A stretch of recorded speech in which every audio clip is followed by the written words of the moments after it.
Apa itu pemasaran? Halo? Apakah manusia? Halo? Bedanya memasarkan sama menjual apa? Halo? Kalau menjual itu hanya di sesuatu tempat, tapi kalau pemasaran itu bisa bercabang-cabang ke seluruh wilayah, itu bisa terjangkau gitu. Maksudnya gimana itu?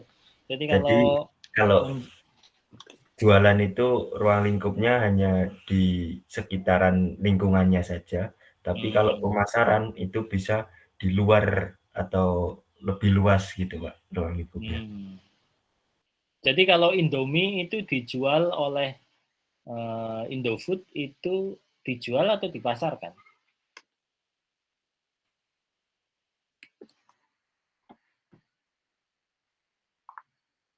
Dijual Pak, kalau kalau Indomie dijualkan ke Indofood gitu. Dijual oleh Indofood. Yang lain ada tanggapan?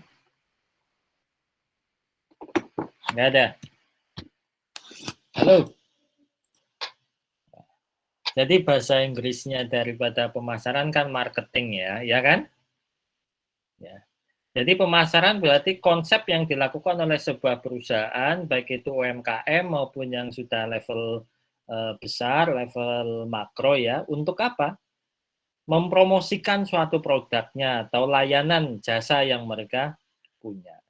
Jadi pemasaran ini tentu saja merupakan kegiatan universal yang mencakup yaitu iklan, penjualan, dan pengiriman produk ke konsumen atau perusahaan lain. Ini direkam nggak Mbak Akila?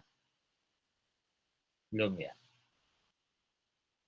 Nah begitu ya. Jadi cakupan daripada pemasaran atau marketing itu lebih luas daripada sekedar penjualan, ya kan?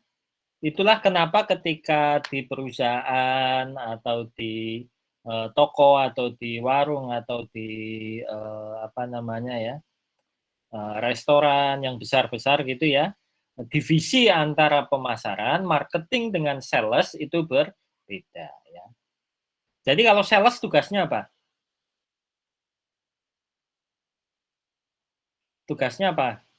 Halo, Mempromosikan Pak. Memasarkan. sales, Mempromosikan. sales. Sales asal katanya apa? Sel ya Pak. Sel artinya apa? Menjual. Menjual. Menjual Pak. Iya, berarti tugas sales itu adalah Menjual. menjual. Kalau sales motor berarti tugasnya dia adalah menjual. Kalau sales motor berarti tugas dia adalah menjual motor. Menjual motor. Tetapi kalau marketing motor tugasnya itu apa? Mempromosikan motor. Mempromosikan termasuk salah satunya ya. Jadi bagaimana konsep iklannya itu seperti apa, bagaimana bahasa yang digunakan untuk masyarakat terkait keunggulan suatu produk itu adalah tugas marketing. Tetapi yang terjadi di lapangan terkadang dua posisi ini dilakukan secara bersamaan oleh satu orang, yaitu pemasaran, marketing, and sales begitu ya. Padahal harusnya ini dua hal yang berbeda ya, karena pemasaran produknya fokusnya lebih di atas daripada sekedar menjual. Karena pemasaran ini berarti bicara keunggulan, bicara pengiriman, bicara penjualan maupun bicara distribusi atau pengiriman tadi. Nah, jadi cakupannya lebih luas daripada sekedar sales ini tadi ya. Saya back lagi. Begitu bisa dipahami ya. Jadi kalau kalian ditanya apa itu pemasaran, berarti ya mempromosikan atau memasarkan suatu produk layanan yang mereka punya. Yaitu promosinya berupa bentuknya adalah iklan, atau jualan door to door, atau shop by shop, atau membuka toko, atau melalui online, begitu. Nah, itu adalah konsep pemasaran. Maupun distribusi produknya akan bagaimana. Tapi kalau sekedar jualan, berarti kita hanya ngomong kecapnya saja, unggulnya dari suatu produk. Bahwa produk saya seperti ini, ayo dibeli.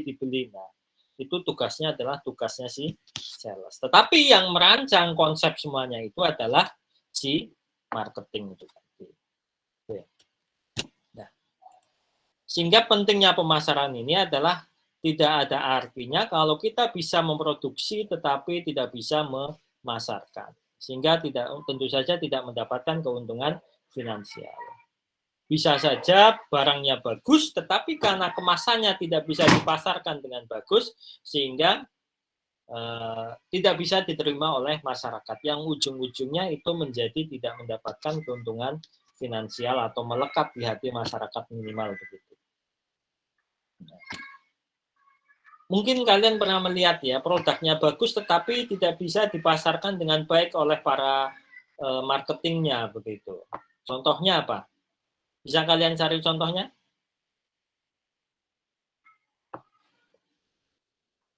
Kalian pernah makan makanan atau kalian pernah baju, oh ini sebetulnya bagus bahannya, tetapi mungkin promosinya kurang begitu, marketingnya kurang, sellingnya menjadi tidak bagus begitu. Ada enggak? Pernah enggak kalian menjumpai? Ya sudah selesai. Saya ngajar dulu. Pernah enggak kalian menjumpai?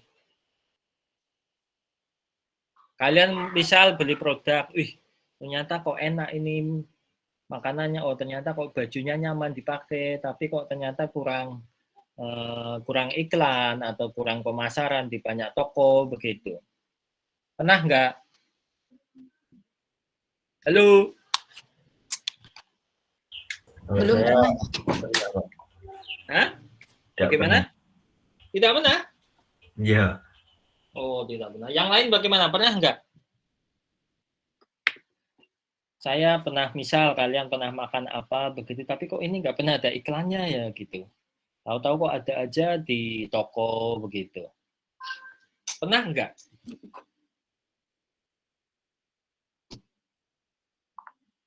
Halo?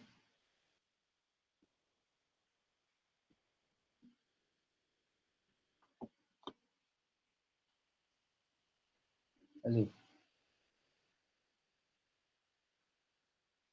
Halo? Ini Saya juga belum pernah, Pak. Belum pernah. Yang lain belum pernah. Belum. Kita membalas Pak dulu.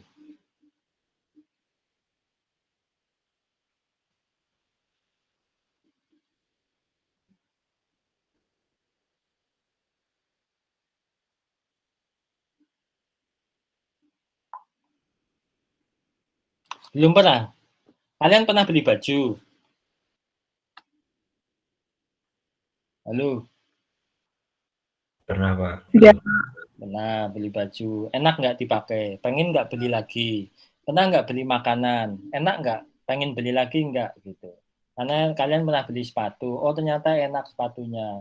Pengen nggak beli lagi? Begitu. Atau mempromosikan secara mulut ke orang lain begitu. Masa nggak pernah sih kayak gitu? Pernah, Pak. Apa? Beli apa? Ini suaranya kresek-kresek. Beli apa? Pernah nggak? Mungkin dia tidak punya. Ya, halo. Silakan.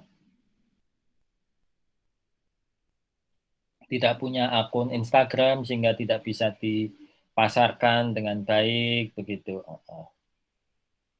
Halo. Kalian tahu Gudeg Utara, aduh kok malah keklik. Kalian tahu Gudeg Utara Kampus 3? Wih. Belum pernah, Pak. Belum tahu. Gudeg Pawon Utara Kampus 3. Enggak tahu? Enggak tahu, Pak. Belum ke Jogja, Pak, jadi belum tahu. Astagfirullah. Kalian terlalu banyak makan gorengan sepertinya. Ada toko di Utara Kampus 3 namanya Gudeg Pawon ya. Nah, Gudeg Pawon dia tidak bisa memasarkan apapun itu yang menjadi produknya ya, hanya mengandalkan siapa?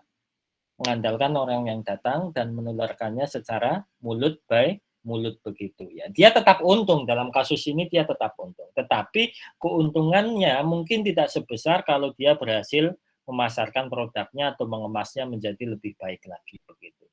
Jadi siapa yang memasarkan produknya kalau seperti itu? Yang memasarkan produknya adalah orang-orang yang menunggu sambil memfoto, orang-orang yang menunggu sambil antri begitu, yang bercerita kepada saudaranya halayak luas melalui dunia maya atau sosmednya masing-masing. Begitu. Jadi dia tidak punya tim marketing sendiri, tetapi dia membiarkan orang lain yang menjadi marketingnya. Ini akan menjadi sebuah hal yang menguntungkan di satu sisi bagi sebuah usaha atau sebuah warung. Karena dia mendapatkan apa yang namanya promosi gratis. Begitu. Tetapi ketika ini menjadi ada kekurangannya atau kejelekannya, ini bisa menjadi bola liar atau isu liar yang tidak bisa dikontrol oleh manajemen usahanya. Kenapa? Karena dia tidak bisa mengontrol, tidak bisa punya akun yang menghandle itu tadi ya, karena sudah oleh khayalak luas yang menyebarluaskannya. Seperti kemarin kita dengar di Solo. Kalian mendengar cerita yang di Solo nggak? Tengkleng mahal. Barusan, kemarin hari Selasa. Tengkleng mahal di Solo komplit 150.000. Harganya menjebak. Woi, pernah membaca berita itu enggak? Atau kalian nggak pernah membaca berita? Kalau berita Tidak, Pak. Enggak, Pak. Oh, kalian yang dibaca apa? Itu ya, Jennie Blackpink. Woi, ini kelas saya kuburan. Yang ngomong cuma 2 orang.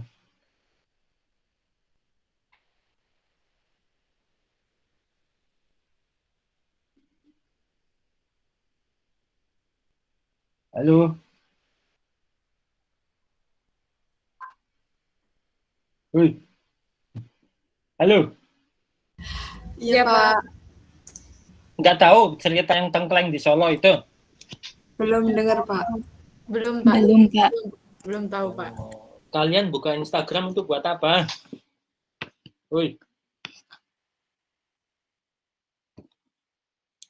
Nggak buka ya? Instagram hanya buka toko baju-baju saja ya. Padahal di situ kan banyak informasi lain ya, selain untuk konsumsi ekonomi, kan ada informasi terkait kemanusiaan juga maupun jual beli begitu. Nah, dia menjual harga seporsi tengkleng yang meliputi jeroan, daging, kulit, kepala seharga 150.000. Yang mana hal itu tidak tertulis dalam buku menu ya, sehingga ini menjadi viral oleh masyarakat yang protes begitu ya. Nih. Kalian perlu banyak membaca sepertinya. Saya tambahkan. Tengkleng viral di Solo.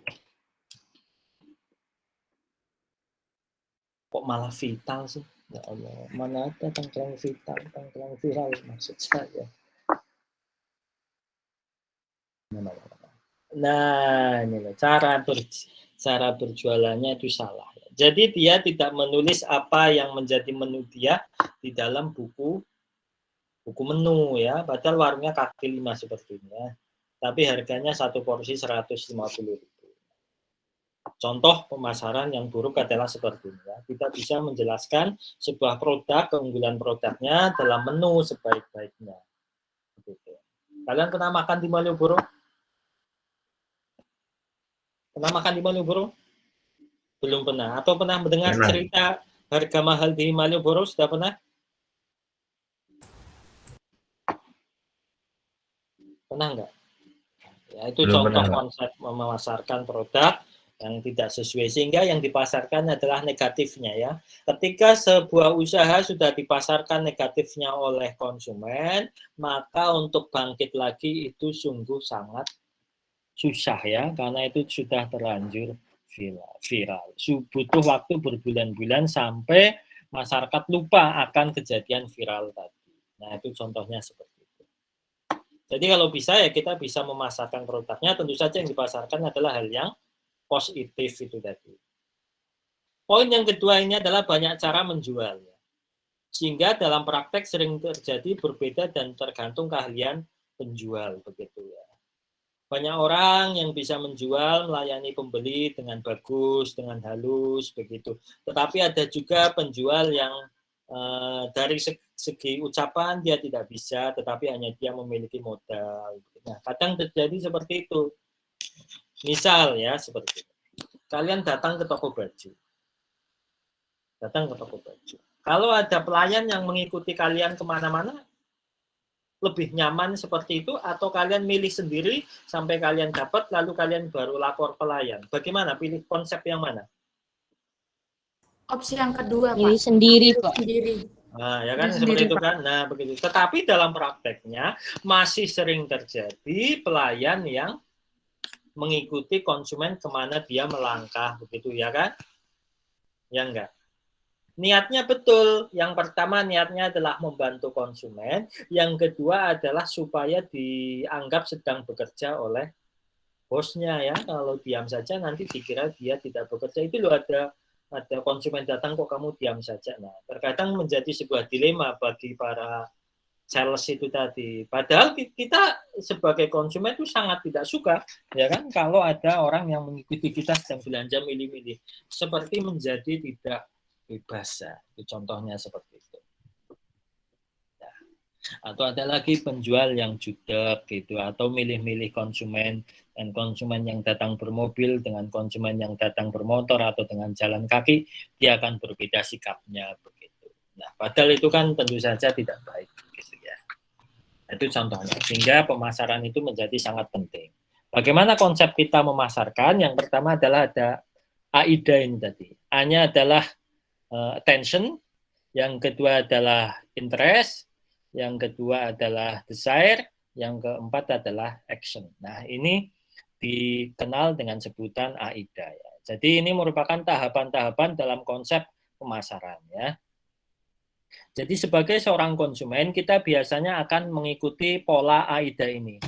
Attention, interest, desire, sama action. Ya, boleh. Apa itu attention ya? Attention ini ya. Tahap awal, sebentar saya matikan air dulu.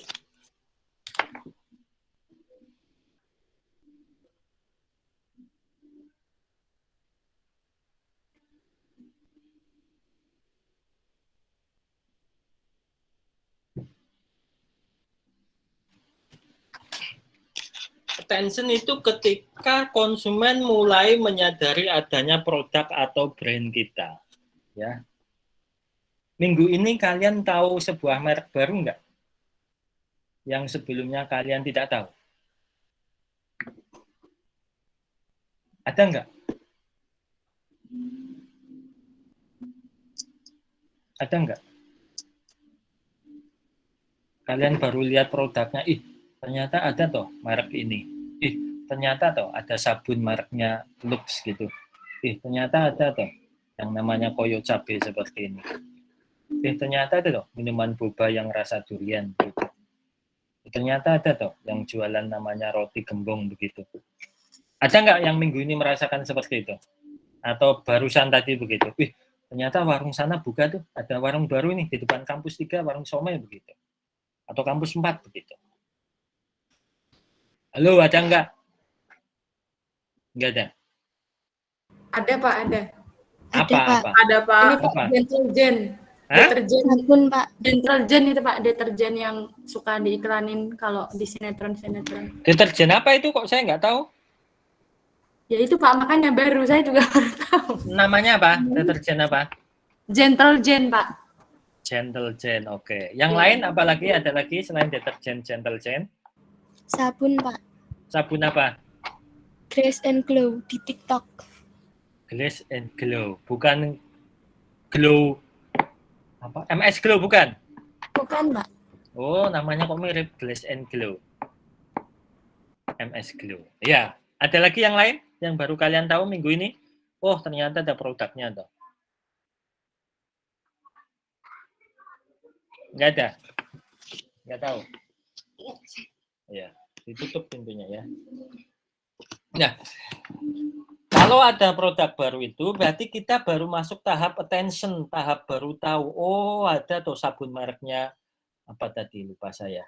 Oh, ada tuh sabun mereknya Gloss and Glow itu tadi. Oh, ada tuh deterjen mereknya Gentle Gen. Nah, seperti itu. Nah, kita baru tahu namanya ya. Nah, kita akan mencoba mencari apa sih ini Gentle Gen, apa sih ini Gloss and Glow, dengan cara membuka webnya, dengan cara membuka Instagramnya, dan seterusnya. Nah, supaya kita tertarik dengan sebuah produk yang betul-betul baru di mata konsumen, supaya konsumen tertarik dengan produk kita, maka ya ada beberapa cara untuk menarik hati konsumen. Yang pertama bisa tes produk secara gratis, bisa ya. Iklan yang lucu, promosi buy one get one, kemasannya lucu atau imut, menggunakan warna yang bagus, begitu ya. Kalau kalian pernah nggak mendengar iklan seperti ini di internet? Senin harga naik begitu. Atau datang ke mall mau beli kasur, besok pameran selesai harga naik loh Pak, begitu. Pernah nggak mendengar seperti itu? Nggak pernah ya, kalian di rumah terus kok ya, nggak kemana-mana. Pernah, Pak. Di mana pernahnya? Di mall, di itunya tuh, Pak. Di apa, kayak di, bukan di toko-tokonya. Iya. Di hall, ya. Iya, di hall.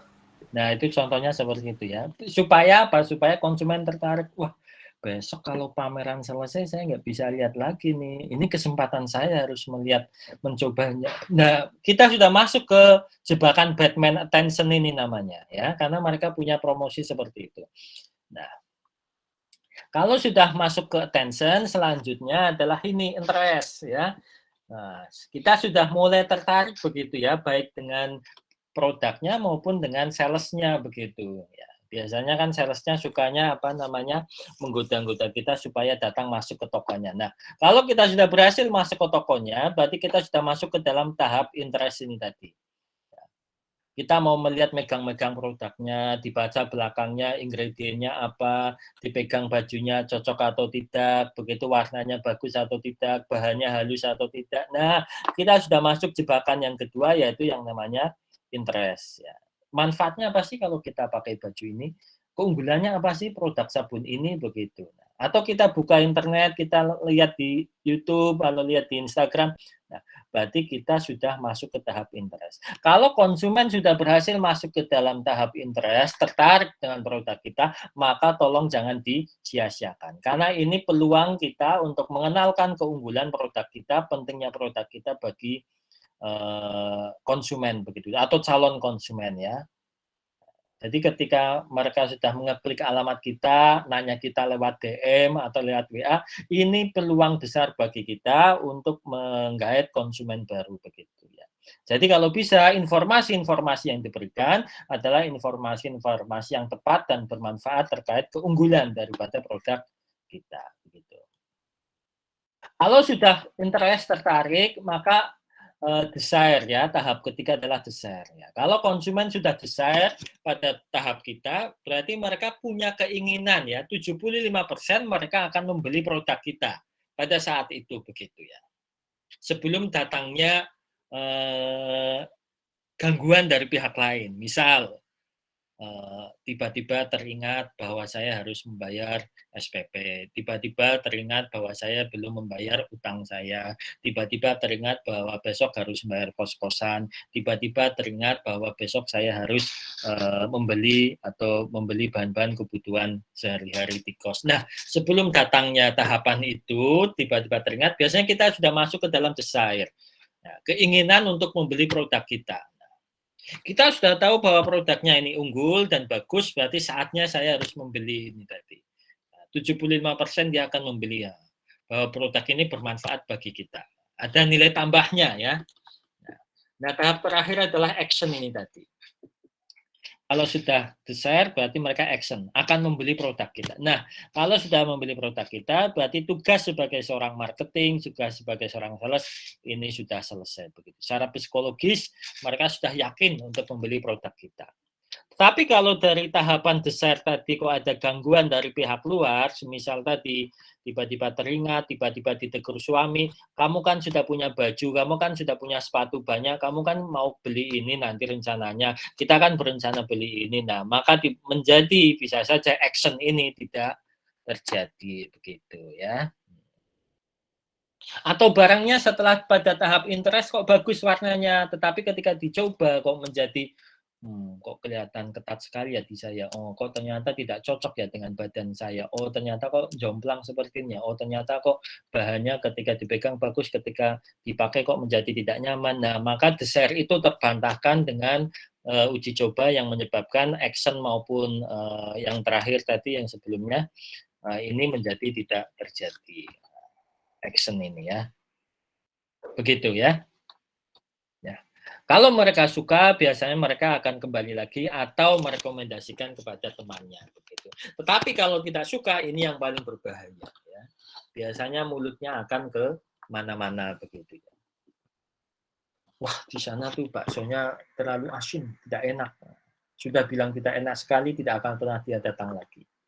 Wah, di sana tuh pelayannya judes ya, gini. Wah, sudah tidak akan datang ke sana lagi, kecuali pelayannya diganti. Nah, itu contohnya seperti itu. Ya. Sudah sampai pada tahapan action ini tadi. Nah, bagaimana strategi pemasaran supaya kita bisa memasarkan sebuah produk di dalam dunia maya? Ya, saya loncat ke PPT yang selanjutnya. Nah, ini dia. Saya punya seperti ini. Kalau kalian mau membuat promosi di sosmed, baik di Instagram Story, atau di WA Story, atau di Twitter, atau mau broadcast kepada orang-orang, ya intinya yang pertama adalah ini tadi. Supaya mereka punya rasa attention, maka produk iklan kita, kalimat promosi kita, itu harus berangkat dari masalah konsumen. Begitu ya. Saya mempunyai kulit yang berjerawat, wajah saya tidak kinclong, begitu ya. Terus badan saya kurus, rambut saya beruban, rambut saya keriting, rambut saya berketombe. Nah, ini adalah contoh masalah konsumen yang mana ketika mereka melihat produk kita, sisi attention-nya itu langsung masuk begitu. Kalau attention-nya sudah masuk ke masalah mereka, maka beri sedikit pengetahuan tentang masalah tadi. Oh, kalau kita berketombe nanti bisa begini-begini. Oh, kalau kita berkulit hitam nanti bisa begini-begini, solusinya begini-begini. Nah, tahapan pemberian masalah tadi sama solusinya, ini yang membuat konsumen masuk ke interest ya, termasuk juga keunggulan produk. Supaya mereka mau desire, berhasrat membeli produk kita maupun langsung ke action, maka harus ditutup dengan kalimat promosi. Ya. Kalimat promosi, kalian pernah mendengar penutup kalimat promosi? Senin harga naik.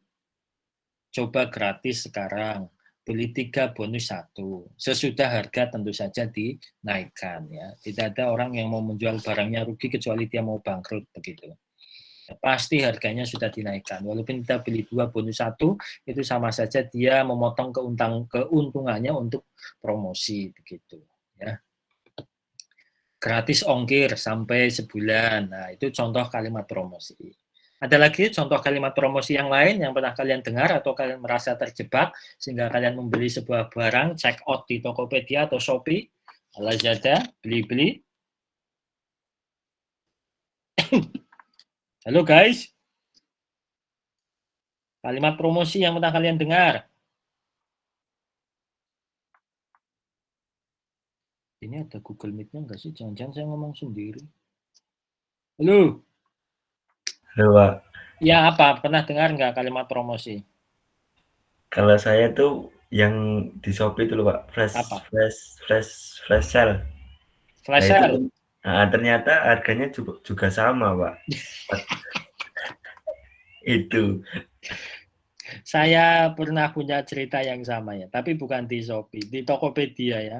Itu kan ada sale-sale itu ya, hanya jam segini sampai segini. Tak diemin aja, nunggu jamnya habis, harga normalnya berapa sih sebetulnya?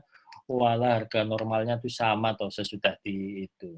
Jadi dia menaikkan harga dulu terus didiskon kan, intinya seperti itu kan Mas? Iya, Pak. Iya, seperti itu. Jangan terpengaruh ya.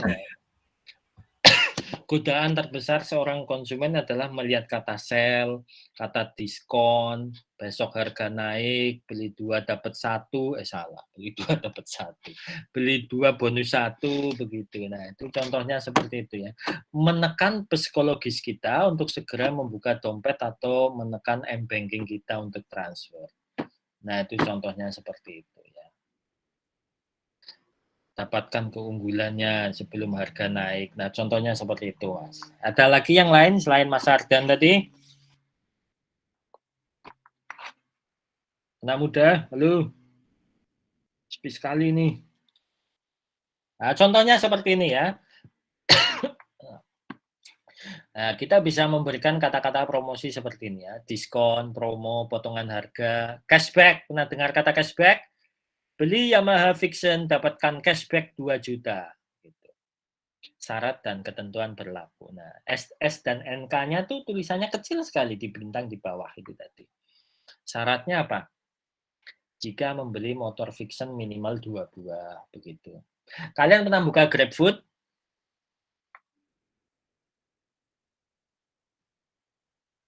Pernah, Pak. Pernah menggunakan promonya GrabFood? Pernah diskon 30.000 tapi syarat dan ketentuan. Iya. Pernah nggak kalian mendengar diskon seperti ini? Diskonnya kurang ajar banget nih. Diskon 90%. Pernah mendengar gitu ya? Dalam kurung maksimal 20.000. Gitu loh. Iya, Pak. Iya, gitu kan, pernah kan?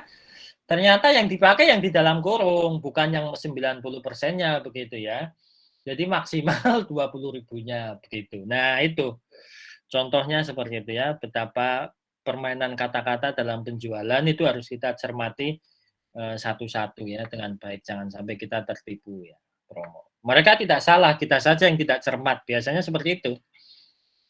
Garansi 1 bulan uang kembali ya, garansi 1 bulan produk kami ganti baru. Nah, kalimat-kalimat seperti itu merupakan kalimat promosi. Tetapi selalu ada keterangannya, syarat dan ketentuan. Syarat nomor 1 bukan karena jatuh, 2 bukan karena terendam air, 3 bukan karena kelalaian produsen. Nah, gitu ya. Nah, maka hal-hal seperti itu harus kita pahami baik-baik begitu. Yang kelima, memberikan kata-kata terbatas sampai hari H. Sampai hari H ya. Buruan sebelum harga naik. Nah, besok Senin harga naik. Diskon ini hanya berlaku sampai hari Sabtu begitu. Ternyata hari Seninnya masih diskon. Nah, begitu. Bisa juga diawali dengan kata segera dapatkan, ayo buruan cepetan, jangan sampai terlambat, nanti rugi dan sebagainya. Nah, itu contoh beberapa kalimat promosi yang bisa kita gunakan dalam sosmed. Kalau kita mau fokus dalam promosi dalam sosmed, ada beberapa hal juga yang harus kita perhatikan. Yang pertama adalah begini, jangan sampai kalian menjual, ya, mempromosikan suatu produk dengan menggunakan kata atau dengan menggunakan huruf caps lock. Kenapa kita dilarang menggunakan caps lock dalam produk kita? Apalagi caps lock semua. Kenapa kira-kira? Kalau kalian membaca promosi dalam bentuk caps lock, bagaimana rasanya? Di WA atau di DM, enak nggak? Atau di Instagram, di feed? Melia Widyastuti, bagaimana pendapatmu jika promosi menggunakan huruf besar semua? Tidak hadir. Cuman setor nama saja. Hadir, Mbak. Barusan lari-lari. Apa? Coba aja pertanyaan saya. Kurang sesuai, Pak. Kenapa kurang sesuai?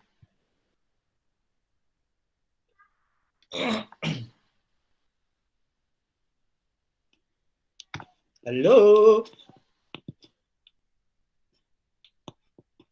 Lebih enak dilihat kalau pakai huruf biasa, nggak pakai huruf besar. Ini kamu lagi di mana ya? Kresek-kresek. Di rumah, Pak. Coba on cam dong. Kapok kan.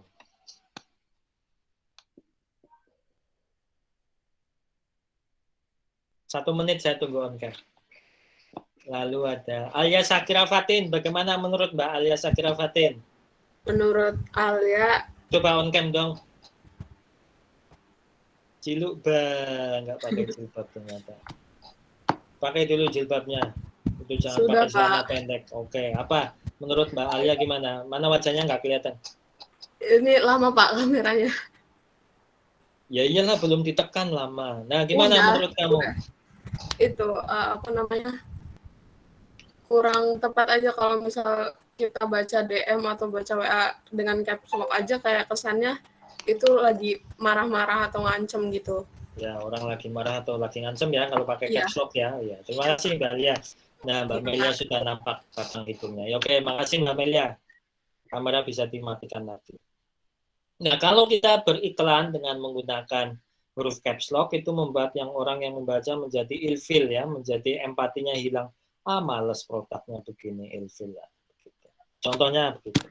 Itu yang pertama, jangan menggunakan huruf kapital semua ya. Boleh menggunakan huruf kapital, tetapi tertentu saja. Misal pada nama produk ya, pada kata diskon ya, pada kalimat penekanan-penekanan yang penting ya. Selain penggunaan huruf kapital, bisa juga diimbangi dengan penggunaan huruf bold ya. Kalau di WA kan ada kan, atau italic, atau beda font ya. Bisa kan seperti itu ya, pakai tanda bintang sama underscore. Nah itu contohnya seperti itu bisa kita lakukan. Itu ya, jangan menggunakan huruf kapital. Ya. Apalagi mayoritas kapital. Boleh, tetapi tidak harus semuanya. Pada poin-poin penting saja. Yang kedua, ketika kita melakukan promosi menggunakan sosmed adalah dilarang melakukan proses hit and run. Kira-kira apa itu hit and run? Amanda Pembayun tahu nggak hit and run? Promosi kok hit and run? Bahasa Inggris ini. Amanda Pembayun, show your face. Di mana? Di rumah, Pak.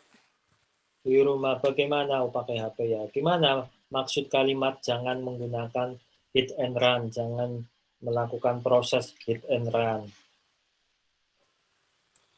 Apa itu, Pak? Ya saya nanya kamu, kok kamu nanya saya? Saya baru dengar ini, Pak. Oh baru dengar, oke ya sudah. Khairullah, anak MPS ini, jangan malu-maluin, MPS. Iya, Pak. Iya apa jawabannya hit and run? Baru dengar juga, Pak, itu. Baru dengar. Hit and run melakukan pemesanan tapi menghilang ya Pak? Oh, ini posisi kita sebagai penjual, Mbak. Bukan konsumen. Kalau konsumen mas sering kayak gitu. Nanya-nanya, pesan kagak. Itu kita. Nanya-nanya, harga berapa ini? Harga netnya berapa? Udah didiskon, nggak bisa diskon lagi. Udah net ini. Ya udah buat kamu, saya turunin 50.000. Oke ya, oke. Gimana Kak, jadi pesan nggak? Halo Kak? Kok nggak jadi pesan? Woi, kemana? Ya, yang terjadi itu seperti itu kalian. Sudah nanya barangnya ada, tinggal buka dompet, nggak ada uangnya. Saya jadi sedih ya. Nah, itu contohnya seperti itu ya. Maksud daripada, kan di sana, di bawah sofa biasa. Nah, di bawah sofa, di tempat nyimpen kemarin itu ya. Di bawah sofa, kita ngomongin apa tadi? Hit and run ya. Kalau kalian mau jualan, jangan melakukan proses promosi yang hit and run. Misal, kalian posting di Instagram jam 8 pagi. Dijual baju gamis muslim model Nia Ramadhani. Nia Ramadhani nggak pakai baju muslim. Salah. Model siapa sih ya? Yang muslim itu siapa sih? Ria Ricis begitu ya, model jilbab Ria Ricis. Atasan harga segini, tersedia warna ini, model bawahan motif ini, warna ini saja, tersedia ukuran XL, ML, LL dan seterusnya. Gitu. Sudah bagus iklannya begitu, tetapi kalian run itu lari begitu ya. Ada orang nanya, ada orang komen, tidak ada yang menjawab, adminnya tidak ada ya. Ternyata dia pergi ngantar anaknya atau fokus ke yang lain, ngerjakan tugas kuliah dan sebagainya. Ini yang dinamakan proses hit and run. Sudah posting bagus, tetapi ketika ada orang yang nanya, jawabannya lama sehingga orang menjadi ilfil dan pindah ke channel sebelah atau ke toko sebelah. Ini banyak terjadi ya. Jadi kalau kita fokus pada promosi, ya saat itu juga kita diam di depan laptop kita atau HP kita, fokus gitu ya. Beri waktu 1-2 jam membalas pertanyaan-pertanyaan yang masuk. Walaupun tidak ada pertanyaan, ya kita tungguin dulu begitu ya. Sambil cek yang lain, oh masih ada enggak? Oh belum ada yang nanya, kita kerjakan nanti. Nah begitu, jangan ditinggal pergi seterusnya begitu. Paham maksudnya? Misal kalian ke Tokopedia, barangnya bagus ini, wih, penjualnya online begitu. Kalian tanya, ready tidak yang warna ini untuk ukuran ini gitu ya. Online tapi lama sekali membalas begitu. Kira-kira apa yang kalian rasakan sebagai seorang konsumen? Faizatul Rofidah, apa yang kamu rasakan sebagai seorang konsumen? Jadi ini sih Pak, males. Kamera on. Oh iya Pak. Jadi males untuk beli Pak, karena nggak dibales-bales kan, apalagi online, jadi kayak merasa di ghosting. Oh, ghosting, kayak sang pengarep. Oke ya, seperti itu contohnya ya. Baik WA maupun Tokopedia, kalau sedang online, kalau kita mau nanya, mau nggak dibales-bales, membuat kita beralih ke toko sebelah. Terima kasih Mbak Faiza Birofita. Begitu ya, bisa dipahami ya, maksud hit and run ya. Lalu yang ketiga ada lagi ya, selain hit and run sama penggunaan kapital huruf, jangan kita membuat jualan kita menjadi membosankan bagi orang lain dengan cara apa? Dengan cara terlalu sering memposting pada feed kita, dengan cara memposting terlalu sering pada Instagram kita, dengan cara terlalu sering memposting pada Instastory atau WA Story kita. Kalau ada orang jualan di WA yang statusnya berbentuk titik-titik saking banyaknya promosi yang dia gunakan, yang dia buat, yang kalian lakukan apa ketika melihat story seperti itu? Langsung di skip. Pak, skip. Langsung di skip kan? Iya. Iya begitu. Iya, Pak. Apakah di sini ada yang melihat satu persatu? Nah, kalau ada 10 titik-titik yang dilihat paling titik ke-1 sama titik ke-2. Titik ke-3 sampai titik ke-10 mesti langsung di skip ya kan? Ya enggak? Atau HP-nya tetap dinyalain saja buat menghormati temannya yang jualan, tetapi kalian nggak melihat sama sekali. Ya kan? Sering terjadi seperti itu kan? Akui saja. Nah itu contohnya seperti orang itu bosan kalau melihat status yang isinya banyak-banyak titik-titik, isinya tuh jualan semua begitu. Tidak usah terlalu sering, perhatikan jamnya saja ketika orang mulai pegang HP. Nah ini terkait dengan promosi jam ya. Contoh, kalau kita mau menyasar ibu-ibu, kapan waktu yang tepat bagi kita untuk promosi? Ibu-ibu rumah tangga. Kalau jam 7 pagi, apakah saat yang tepat untuk kita melakukan promosi di WA, sosmed, maupun Instagram yang lain? Tidak, Pak. Kenapa tidak, Mbak Melia? Karena jam 7 biasanya ibu-ibu lagi persiapan masak, beres-beres rumah. Iya, beres-beres rumah, lalu ngantar anak sekolah, masak suami, masak suami, Allah suaminya kasihan banget. Masakin buat suami, atau nyuci piring, atau nyuci rumah, dan sebagainya kan. Nah, saat yang tepat kira-kira pukul berapa Mbak Melia? Siang hari kalau nggak sore, Pak. Iya, siang hari ya, atau sore pukul 10, kalau nggak sesudah pukul 4 sore mereka santai. Nah, itu saat yang tepat kita untuk promosi. Kalau sasarannya kita adalah mahasiswi, kira-kira pukul berapa juga? Habis maghrib mereka biasanya rutin membuka HP, atau setengah 12 sudah kuliah, ya kan? Karena jam 11 sampai jam 7 sore sampai jam 11 masih kuliah. Nah itu contohnya ya, perhatikan sasaran kita tuh siapa, begitu ya. Jangan sampai kita posting tiap jam 7 posting, jam 8 posting, jam 9 posting. Orang akan jelek, akan malas gitu. Nah, perhatikan juga jamnya ketika kita membuat status, kira-kira status kita akan dibaca orang pada pukul berapa.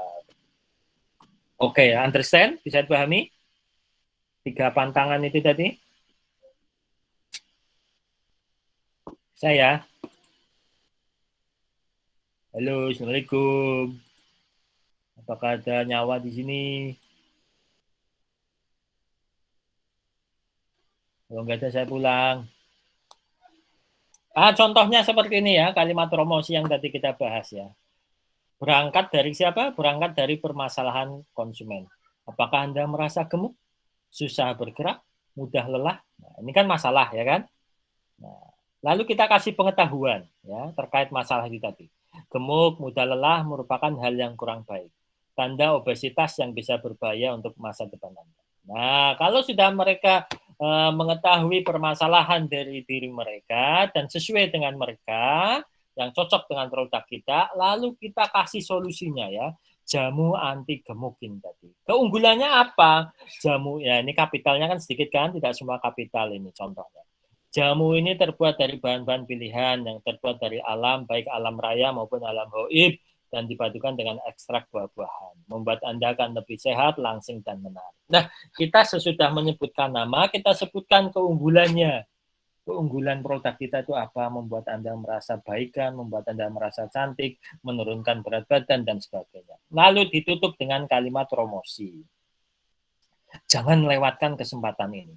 Segera hubungi kami di 0 sekian-sekian. Jika Anda memesan sekarang, maka akan kami beri diskon 90%. Senin harga naik. Nah, ini contoh kalimat seperti ini.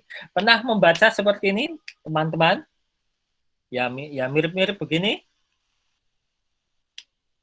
Nah, ya pasti pernah kalian ya. Tanpa kalian sadari, ini adalah sebuah konsep bagaimana kita memasarkan produk kita melalui sebuah sosial media, penggunaan bahasa-bahasa. Nah, di dalam WhatsApp itu ada banyak sekali simbol-simbol yang bisa kita gunakan ya untuk membuat kalimat ini menjadi lebih menarik. Nah, simbol-simbol yang ada di WhatsApp itu silakan digunakan oleh kalian untuk ketika ingin membuat kalimat-kalimat promosi seperti ini. Contoh seperti ini lagi. Kulit kusam, kering berminyak. Nah, ini bisa menyebabkan apa? Permasalahan. Nah, lalu kita dibeli. Lalu kita kasih solusi, lalu alamatnya. Nah, ini contoh seperti ini. Itu ya. Saya kira cukup untuk perkuliahan pada pertemuan siang hari ini. Sekarang saya minta kalian membuat sebuah kalimat promosi yang di-share melalui grup WA kelas kita ya. Produknya apa? Silahkan bebas, mau obat pelangsing, mau obat pemutih, mau obat penggemuk, mau susu ataupun yang lainnya, silahkan saja ya dengan mengacu kepada konsep yang sudah kita pelajari bersama tadi. Understand? Berangkat dari masalah, beri pengetahuan, kasih solusi, beri kalimat penutup promosi. 4 poin itu yang penting. Halo, bagaimana? Bisa? Bisa, Pak. Oke.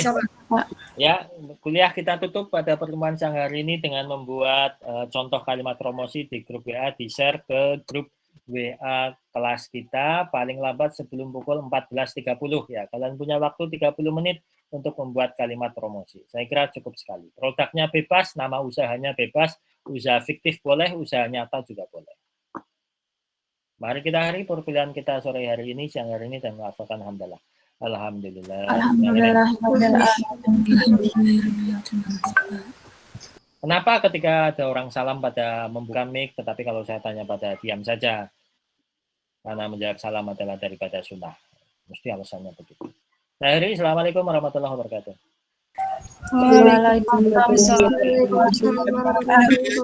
Tuh kan, ramai kan. Ya, silakan ditunggu di grup WA. Terima kasih, Pak.